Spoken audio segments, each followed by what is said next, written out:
Adziri, Minotaur, even the Phoenix,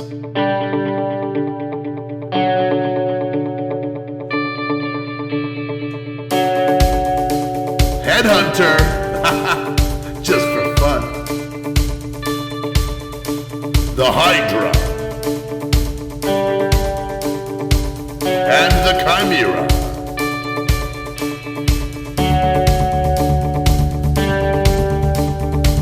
All the Grandmasters? I think so as well. Burning Arrow? It's got you covered. And especially with all the brand new uniques coming out in Breach. Oh buddy, be excited, cause fire is in. Ooh-ah!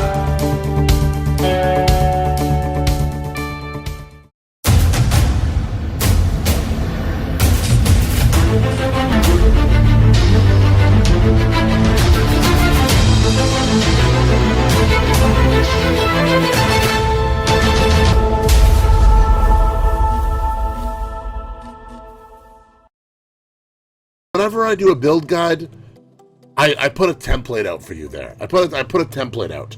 I go, hey, here's an idea.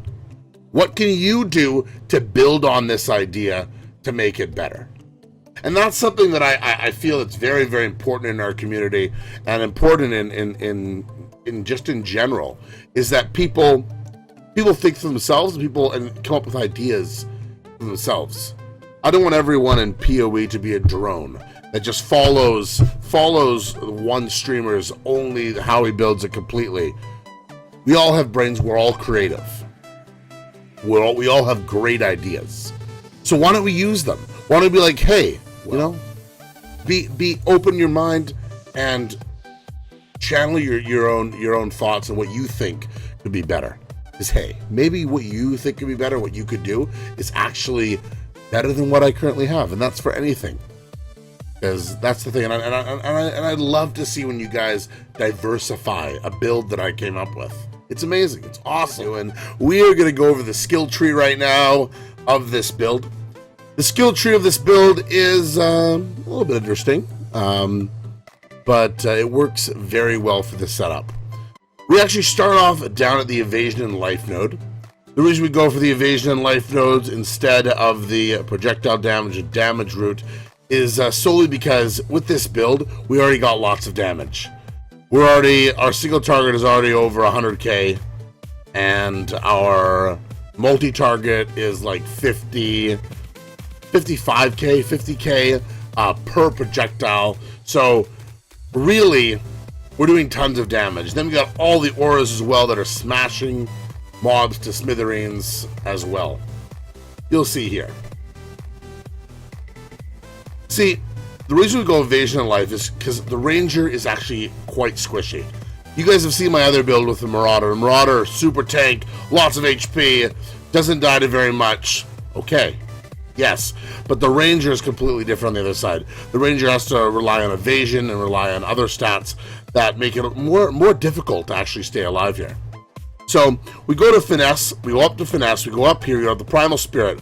Primal Spirit, very, very good. Gives us more of that mana that we need. Increased maximum mana, more mana that we need. Because we're reserving a lot of mana with our auras. We are reserving a lot of mana. And even with right now, we have 1,000 mana. We only have 213 after we reserve all of our skills. We then go up to Ballistic Mastery. Ballistic Mastery, very good. The reason why we go across here is because these are some damage nodes that are very strong, and they're worth to pick up. So we got Ballistic Mastery, we come over to Aspect of the Eagle, very good as well. The max life, the increased movement speed. We got that physical damage with bows, we got that increased accuracy. Then we come up to the Aspect of the Lynx. The reason why we want Aspect of the Lynx as well, because it gives us intelligence. In this build, it is hard, very hard to get that intelligence that you need for the build. It's a struggle. It's a struggle, and it's whenever you can get a node that can give you intelligence, you're probably gonna grab it. After that, we come down, back over. We come down to finesse again, and we go down here. We go down here, and we have 2 ways we go. We cut over here. We come down. We grab Force of Nature. The reason why we're doing Force of Nature is with this build, we actually do a majority of our damage is only elemental damage. We don't do any physical damage at all. All of our damage is lightning, cold, fire. Basically, we do all the elements. So the reason we grab Force of Nature, 20% increased elemental damage with weapons, and damage with weapons penetrates 6% of elemental resistances. That means we penetrate 6% of lightning, fire, and cold, which is very, very good. We come over here to the dexterity. We come up here. We grab lethality. Very, very good node. More damage, crit multi. We rely on crit. It's how we get it's how we do most of our damage. Crit is very important with us. We grab herbalism. We want that tank. We want that HP. HP is how we're running this build, so HP is very important. We come up here. We grab some jewel sockets. This is a kind of a defensive jewel socket with more intelligence, some more resistance, some max life, and some more evasion rating. You don't have to grab this jewel. You don't have to grab a jewel like this. Jewels, I like about jewels are versatility. Whatever your gear is missing, you can pick up the slack with the jewel, which is something pretty good. We go Heartseeker. Heartseeker is very good. Obviously, Heartseeker grabs that 40% multiplier. You get 2 25s as well in this little small cluster. Completely worth it to grab. We come over here. We have Heavy Draw, and we have Deadly Draw. Heavy Draw and Deadly Draw, very, very powerful bow nodes, add a lot of damage. We come up here, we got Acrobatics, and we got Phase Acrobatics. This is going to keep you alive, guys. These are going to keep you alive, and they're almost a must in nearly every Ranger build. If you guys feel that you're not going to get hit by any melee attacks, Arrow Dancing is also a great thing to grab. I personally have not grabbed it yet because, well, to be honest, I'm not the very best Ranger player. I got a good build, but I wouldn't say that I'm the best mentality for a Ranger. You got to be very, you'd be a very, I would say, more higher skilled player to play a class that's range that has to dodge things instead of straight face tanking. But we have the Theory Craft down here. We come over here, we grab Thick Skin. We grab Thick Skin because it gives that 10% max life. We're trying to get that as high life as we can to get that survivability. We're actually grabbing the Intelligence node here. The reason why we're grabbing this Intelligence node is solely because it's just, it's important. It's important. It's really, for me, I couldn't get that Intelligence without it, and I needed the Intelligence to get it. King of the Hill. I love King of the Hill. This thing is awesome. It keeps monsters away from me. It is a fantastic skill. I highly suggest it. We had the option of going up here and grabbing this dexterity node, but instead I grabbed the strength node. So we could have just gone into dexterity. We could have gone down here, up here. We could have instead of skipped this. But this is the thing. It's either you need dexterity or you need to have strength, and we need strength. So we grab that strength node. It also gave us some more life, which is also a bonus.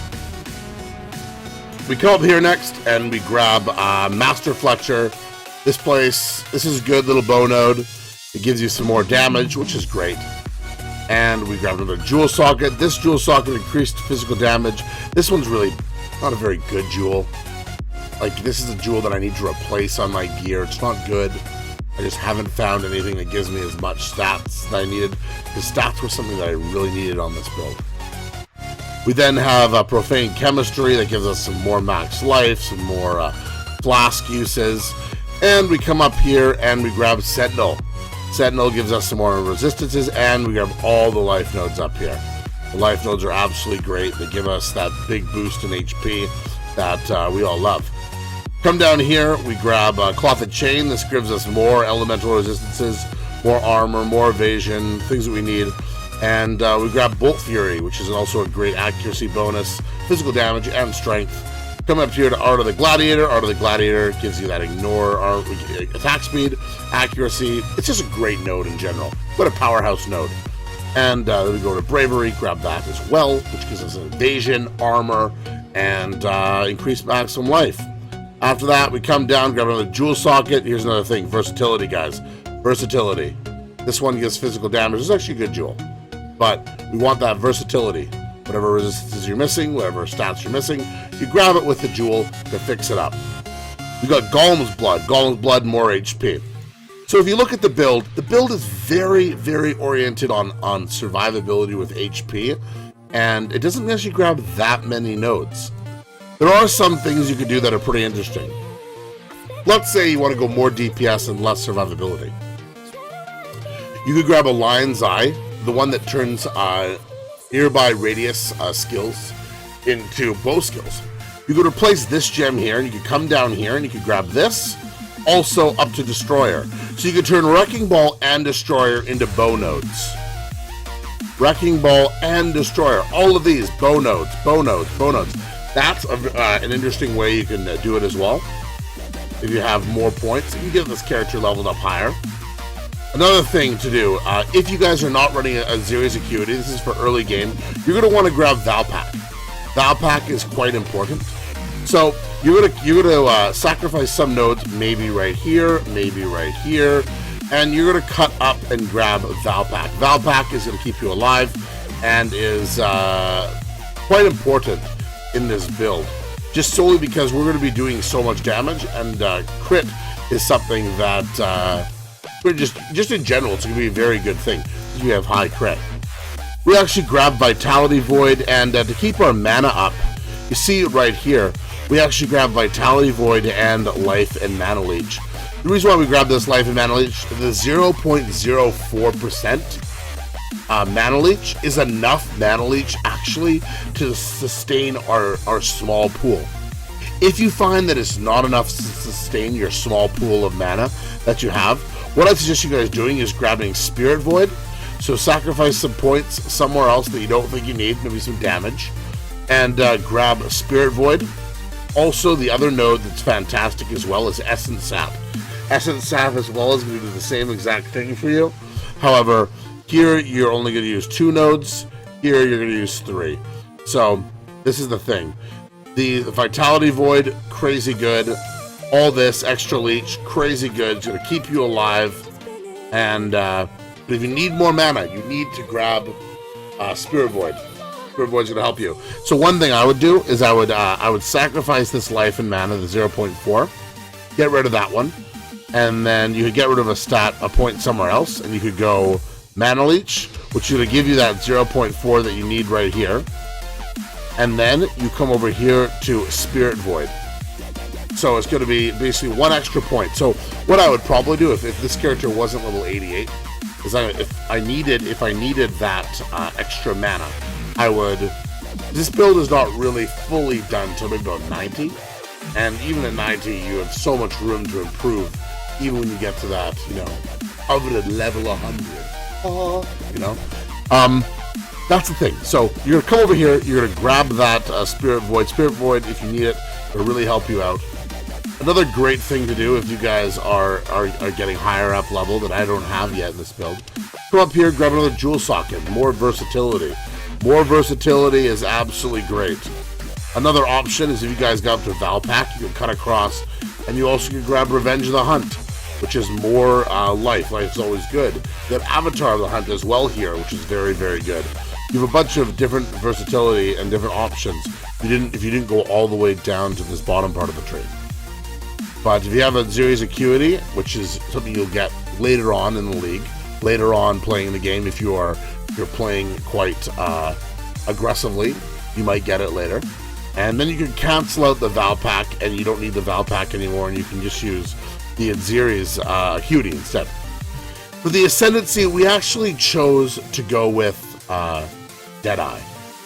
The reason why we chose to go with Deadeye is solely because we really, really wanted that accuracy rating, and we wanted that additional projectile. That additional projectile is very, very strong in our build. However, this build would be possibly better with Pathfinder. However, Pathfinder is very overused, and it's one of the main reasons why I didn't want to use it. As well, you could use basically all 3 of the Ranger Ascendancies.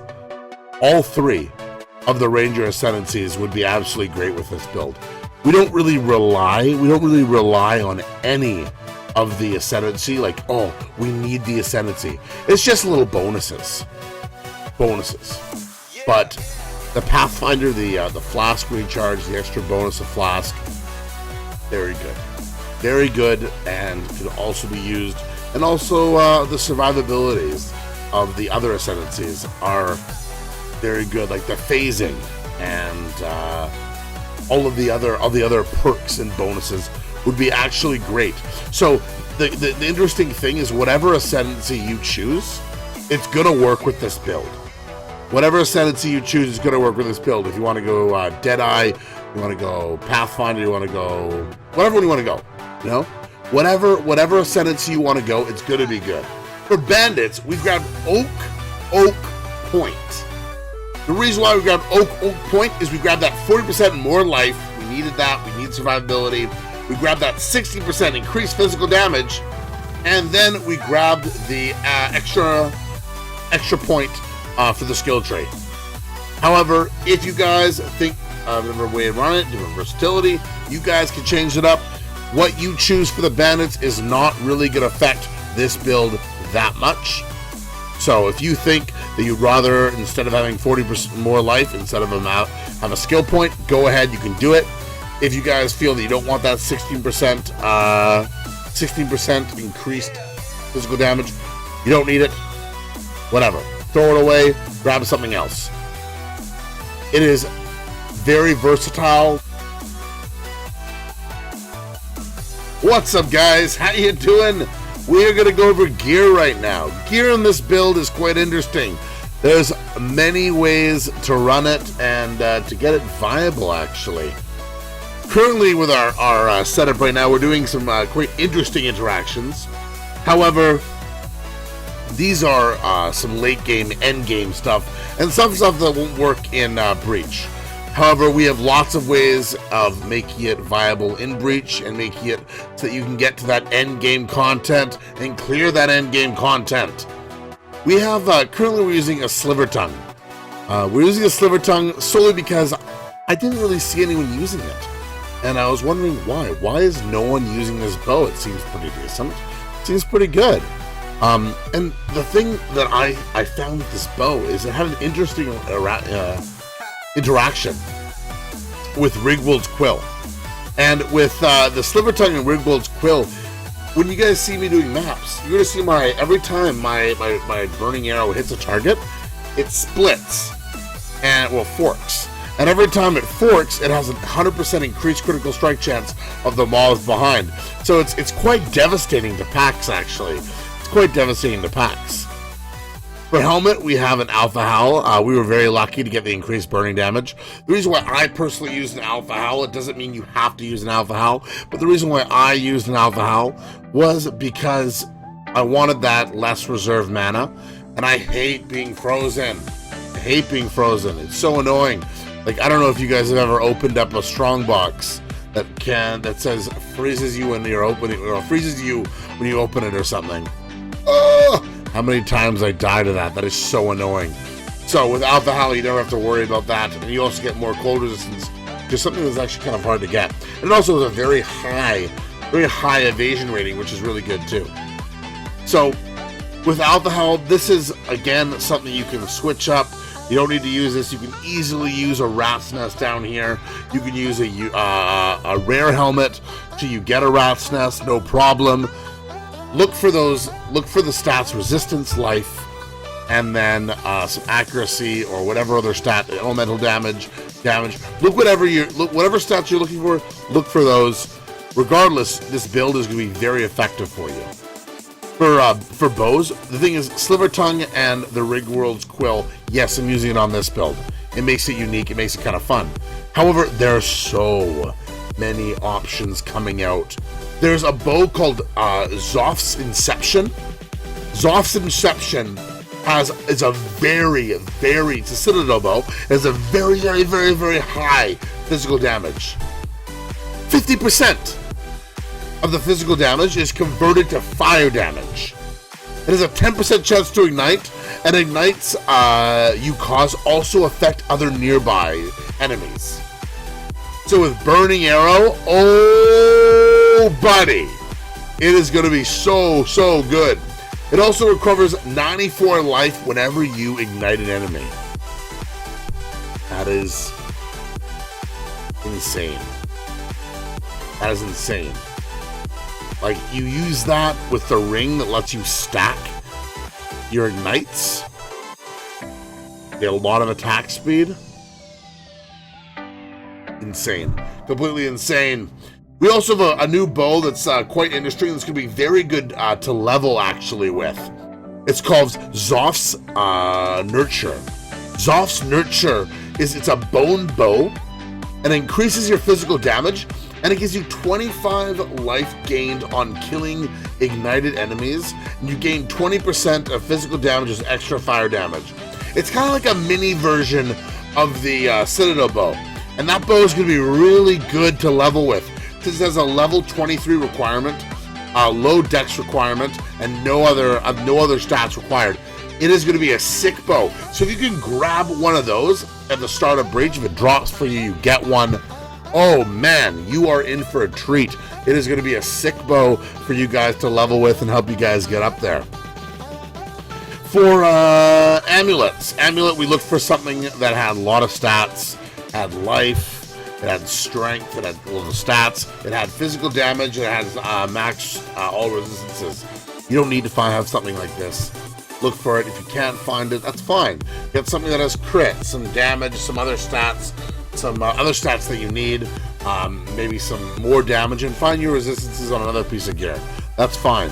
The best thing about gear utilization and it's whatever your gear will never be like my gear. Obviously, it could be similar, but you're never gonna get something identical. So you're gonna have to mix and match and find something that works for you, and that's fine. That's fine. So for the rings and the rings, we have our ring right here. Our demon grip steel ring is pretty bonkers. It's a very good ring. It's actually a very insanely strong ring that has a lot of resistances, and you're not going to find something this ridiculous. It's the main reason why I'm using so many uniques in this build. Uniques have a lot of drawback to them. When you have a unique, you're missing out on a lot of stats. Yes, you're getting a cool effect maybe, but having all uniques on a build is not always the best and the most viable and the most friendly setup. It might be fun, it might be kind of a little bit of janky, and that's why this build sometimes gets a little bit janky how I currently have it set up. Because I'm using a ton of uniques. I'm using a Combs Heart, an Adziri's Acuity, a Skyforth, a Sliver Tongue, a Rigwood's Quill, an Alpha Howl, a Headhunter, right there, every single item I have on my character, except for my rings. My rings are all uniques, and that's not the best way to play. It's a way, since this character's currently on standard, it's a way that this character currently is fooling around, but it's not what you want to do. What you want to do is for gloves. If you get Adziri's Acuity later on in the league, sure, cool, awesome, switch them out, use them, they're sweet. Sure. But there's a lot of other variants that are just as good, if not better. And that's the thing, if not better. You could use Valkyries. Since in this build we use Val Explosive Arrow, these Valkyries gloves are pretty good. You put these gloves on with the socketed gems of the Val Explosive Arrow, and since you get Val Explosive Arrow quite frequently in this build while you're playing, you get Onslaught all the time. And since you get 3 charges with Explosive Arrow, it's almost like an Onslaught button. does damage. There's a huge explosive arrow, Val explosive arrow damage, but you also have like an onslaught button. So you could not have it on your flasks. You just have that like onslaught, which is a cool idea. You also can run the Malagaros. The Malagaros are very, very good. These ones are exceptional. With a cursed enemy is with level 11 elemental weakness on hit. If you can get this, Val, woo! Woo! It's good. But if you can't, that's fine, whatever. Look for that attack with a word of spite when hit. That explodes out, basically makes all the ground chilled, and it makes it so it's a very defensive enchant, which actually can help you quite a lot on these gloves if you can get it. For belt, we have the Headhunter, but you don't need Headhunter. This is silly. Don't even run Headhunter. Headhunter, if you have somehow you get one in Breach, I don't know, Fiend card, or I don't even know if you can get Fiend cards in Breach. I have no idea. Don't run a Headhunter. It's not that good. It's just a fooling around fun item. It's not even that good. Get something that has resistances, physical damage, elemental damage. Get something that has your maximum life. You're going to be golden with that. You're actually going to be better than having a Headhunter. Headhunter is not very good. It's fun, but not very good. For boots, we have Skyforth. Seriously.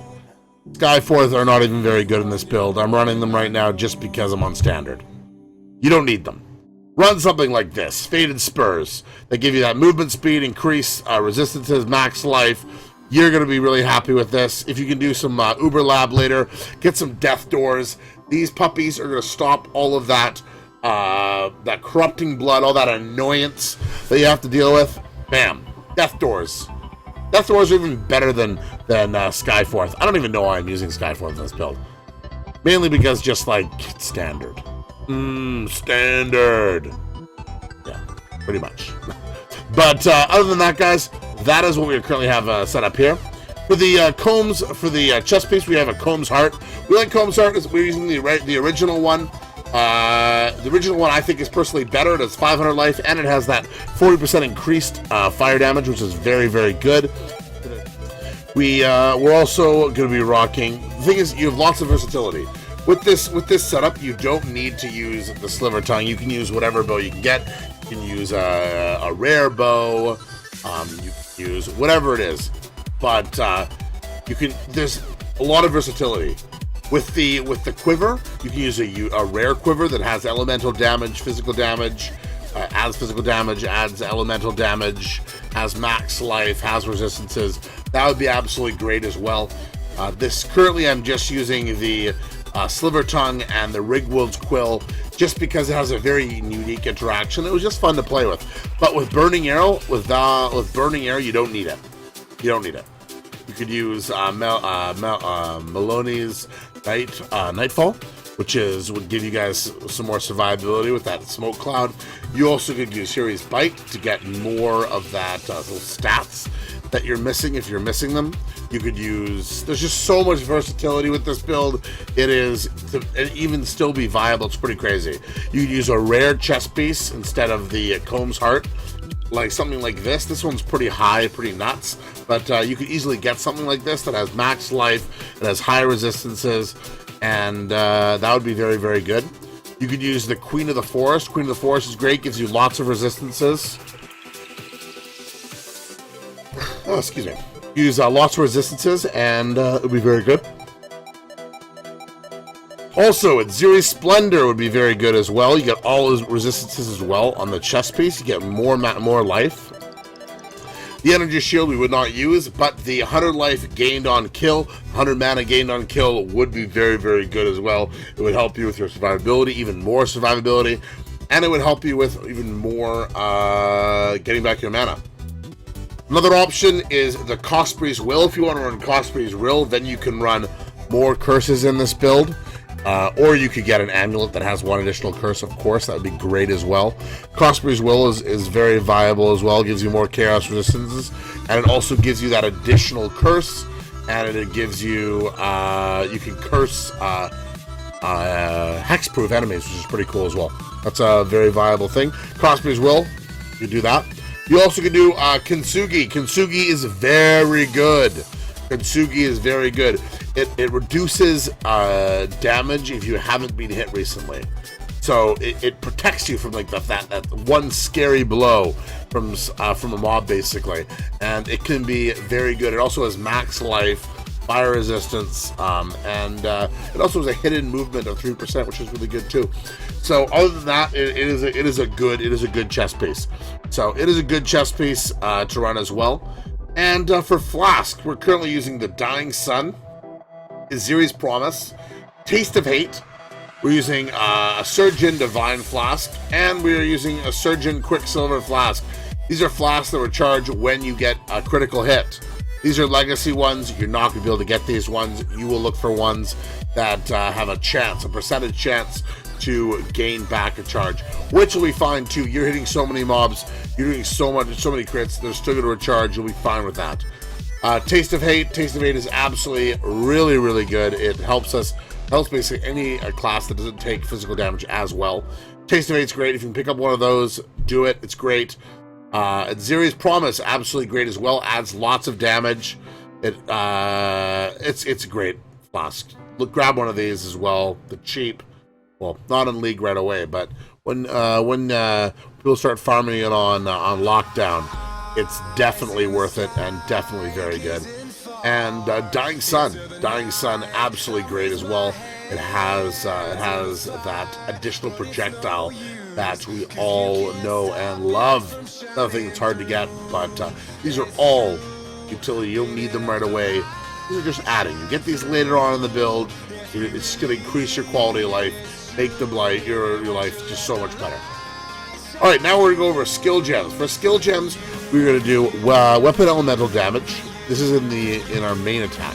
Weapon elemental damage, added fire damage, physical to lightning support. We're doing no physical damage with this build at all. We're doing we're doing a whole ton of elements. We're doing greater multiple projectiles, and we're doing elemental focus with burning arrow. So all of these combined, we are splitting up our damage to remove everything from physical, and all of our damage is going to be fire, lightning, and cold, which is very interesting. If you want to take out elemental focus, you can too. You don't need elemental focus. You can run another gem. Any other gem will be great as well. Any other support gem you choose will be great. If you only have a 5 link, I would take out elemental focus and not use elemental focus in your setup. Then you're going to be able to use your status elements. You're going to be able to shock, freeze, and burn your enemies, ignite your enemies, which is pretty good. The reason why I'm just using elemental focus right now is I went for sheer damage, and that 50% more elemental damage, since we're doing all elemental damage and no physical damage, is pretty nuts. So if you have a 5 link, take that out. Don't even use it. If you have a 4 link, what I would use, I'll use weapon elemental damage, add fire damage, burning arrow, and greater multiple projectiles. 4 link, use that. That'll be great as well. For helmet, we have a Herald of Ash. We have a Summoned Flame Golem, which is pretty low actually, my Summoned Flame Golem. The reason why I'm using the Summoned Flame Golem is I like that increased damage it grants when you have it out. We're also using Hatred. Hatred gives us a lot of physical damage, and it's good. It gives extra cold damage, which adds more elemental damage to our setup. And since at base we do a lot of physical damage before all of our conversions, it's very good as well. Enlighten support. We're using Enlighten just because it reduces our mana requirement. You don't need it. We're just using it. You don't even need to have Alpha Howl. Instead, you could use Rat's Nest. It's just as good. You might not be able to run as many auras to start off with, but that's okay as well. For the gloves, we have weapon elemental damage, we have fire penetration, we have greater multiple projectiles, and we have Val Burning Arrow. That is the reason why I was saying before to use the Val Caress gloves, because if you use the Val Caress gloves, you take away the Aziri's Acuity, and you're running the Val Caress gloves, these are pretty interesting, because you can have that onslaught button. Whenever you get your Val Explosive Arrow, which you get it a lot. boom, onslaught, boom, onslaught, boom, onslaught, boom, onslaught. And you can almost get 15 seconds of onslaught with that. So you could fire explosive arrow, 1, 2, 3, 4, 5. That's onslaught. You have onslaught that whole time. Boom, fire. 1, 2, 3, 4, 5. Onslaught. Already you have the original charge already back up because you're clearing this map so quickly. Boom, fire, onslaught. 1, 2, 3, 4, 5. You're basically clearing the map so quickly and getting back those charges so quickly that you can almost keep onslaught nearly all the time up with these gloves and this burning arrow, Val burning arrow setup, which is pretty interesting as well. So Val burning arrow, greater multiple projectiles, fire penetration, weapon elemental damage, all very effective. In the boots, you can change it around. You don't need to have the gems in these slots. Whatever is easiest. Look at what the base item is and try to save those chromatics. So it's the easiest possible chance for you to get those sockets.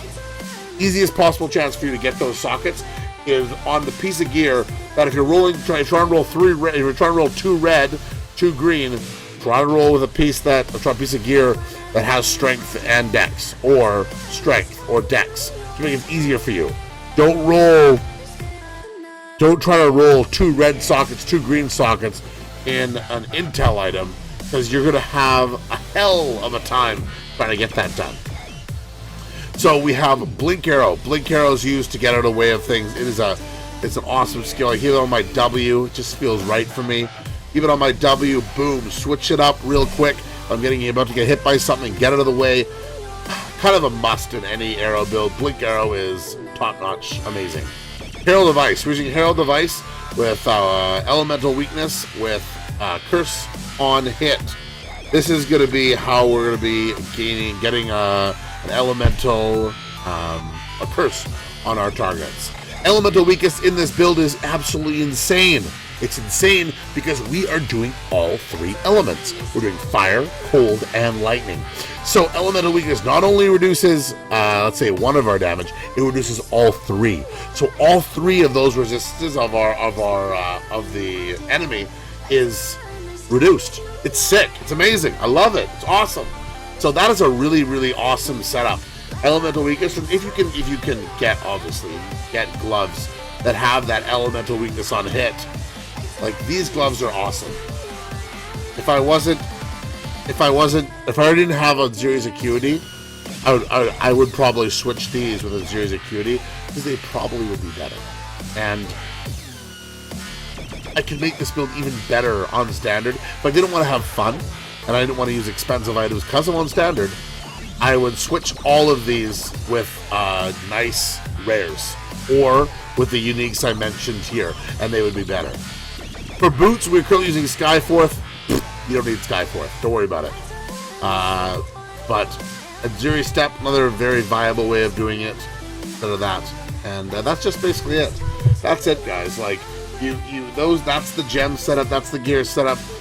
On swap, you can have you can go for a more single target.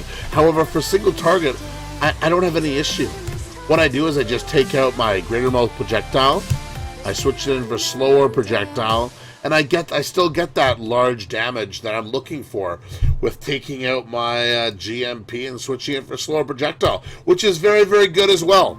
So, thank you guys so much for watching this build guide on the Burning Arrow. Good luck, everyone in Breach. I hope you guys get all the Exalteds, and well, if you guys like this video, give me a big thumbs up, and please hit that like button. Thank you guys so much. I really appreciate it. See you all in Breach. Hoo-ah!